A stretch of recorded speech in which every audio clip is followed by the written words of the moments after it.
Good morning, it's Brenda Eshin Shoshana, back with another little talk on simple solutions for in a complex world. Mm. And it's so interesting because whatever is simple and direct and practical and to the point is not only often the true way to go, but it's helpful. It's helpful. We can take it and live it. We can live it in our everyday lives. That's so important.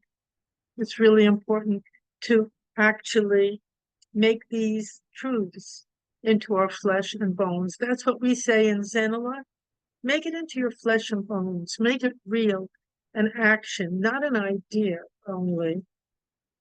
Very often we believe one thing and then we do another. It's not our fault. It's just that the parts of ourselves haven't come together yet.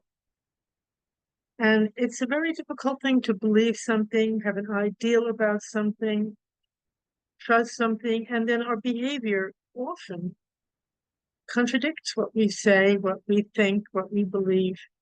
And that actually not only confuses others, but it splits us apart. And that is really why we often feel so divided, so lonely, because we're missing ourselves. We're missing that connection. What I'm going to talk about today is words from the heart go into the heart. I've always loved that saying, that quote. It's a quote. And it's so simple again, but so profound. And it points to our speech, our communication with others and with ourselves as well. Words from the heart.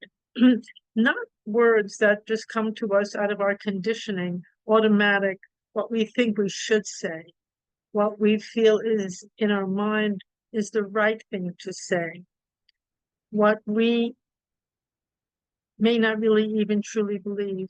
We just say it because the other one wants to hear it, because we are expected to say it. So what's missing here? Truth. Our truth. Our experience, our real experience. Now, when we don't integrate that into our lives, when we're not accepting it and listening to it and allowing it to become conscious and even speaking it, my goodness, speaking the words from the heart. Share, when you speak words from the heart, the other person that you're speaking to feels that you are sharing yourself. You're sharing something intimately important to you. And you're giving a gift. And no matter actually what you're saying, they're going to respond to the intention underneath it. Oh, wow. This is coming from someone's heart. You stop and you listen then. Everyone does that. You just listen because you sense lived experience or a truth for that person. Communication that connects us and that heals us comes from speaking what's in our heart. And now that does not mean, sometimes people take that to mean, well, if I don't like you, I'm going to let you know. I'm going to kind of just pour it all out all over you. I can be as aggressive and nasty as I want. No, no, it doesn't mean that at all. No.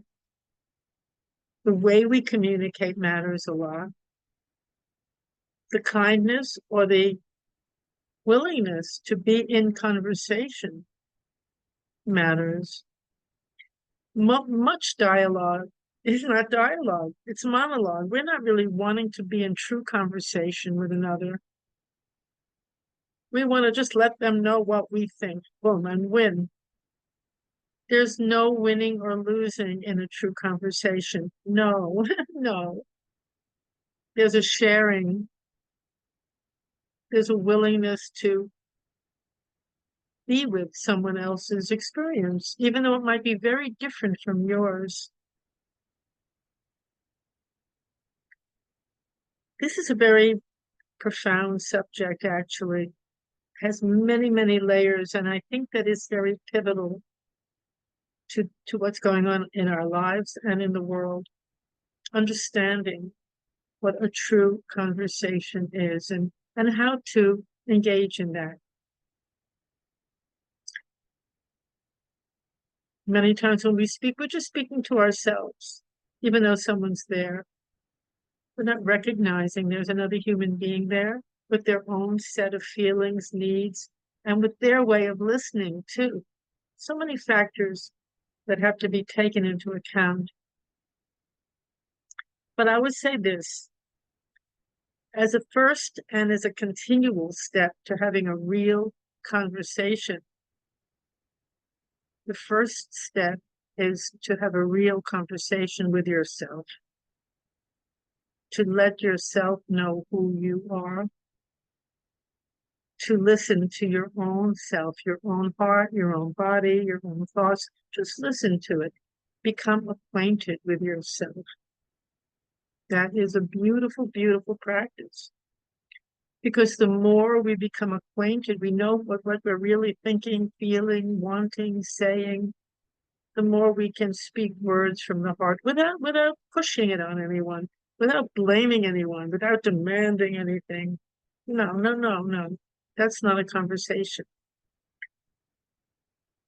So this, and perhaps the next couple of talks, will be about what is a real conversation, how to have one, how to discover words from the heart.